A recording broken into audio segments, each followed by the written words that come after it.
Chères lectrices, chers lecteurs, jamais au grand jamais, une biographie a été consacrée au mythique groupe vocal le Quatuor des Quatre Barbus. Eh bien voilà, c'est chose faite, et j'espère avoir raconté à travers 300 pages et 250 photos leur carrière admirable, extraordinaire. Je les avais entendus pour la première fois lorsque j'étais enfant, du côté du canton du Valais, en Suisse, chez mes grands-parents, et je ne savais pas encore que j'allais en rencontrer deux d'entre eux plus tard, à l'occasion de mes nombreux déplacements sur les scènes lyriques de France. Les Quatre Barbus, c'est toute une époque qui démarre surtout après la guerre et qui va s'achever dans les années 1968-1969. Ils auront été les ambassadeurs de la chanson française sur les 5 continents. Parfois programmé pour 2 ou 3 jours ou une petite semaine, le succès était tel qu'il restait plusieurs semaines à l'affiche. Toujours la bonne humeur, toujours la joie de vivre.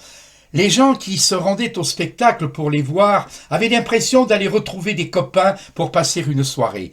Et c'était bien cela leur esprit. J'ai eu la chance de rencontrer 3 de leurs filles qui m'ont expliqué ce qu'était leur vie, qui m'ont confié des documents qui ont permis la réalisation de ce livre et je les en remercie vraiment grandement. Voilà.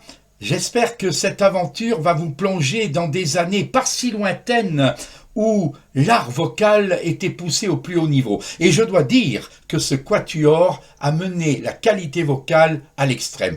Le fondateur du groupe, Jacques Tritsch, était un amoureux fou du sextuor des comédiens harmonistes, ce groupe mythique qui, durant l'entre-deux-guerres à Berlin, a enchanté plusieurs générations de spectatrices et de spectateurs. Parler des Quatre Barbus, c'est naturellement parler de la grande période des cabarets. Ils avaient élu domicile à la rue Mouffetard et dans ce petit cabaret qui portait le nom de cette rue, ils y avaient leurs habitudes, ils y venaient souvent, ils répétaient beaucoup dans les combles de la maison pour tous et tout un chacun pouvait les côtoyer au quotidien. Les Quatre Barbus, c'est aussi une aventure extraordinaire qui va s'achever avec la volonté des 4 de vouloir faire autre chose avant que le succès ne décline. En pleine gloire, ils décident de se séparer. Chacun aura une autre vie active qui va durer encore une dizaine d'années avant de se retirer pour leur retraite.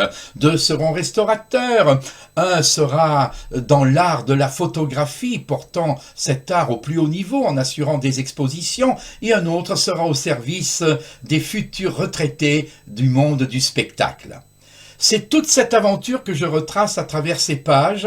J'espère que cette légèreté dont ils ont fait preuve tout au long des nombreux spectacles qu'ils ont fait, ils en ont fait des milliers, et jamais, jamais, au grand jamais, ils n'ont déclaré forfait, et bien que cette légèreté se retrouve à travers cet écrit.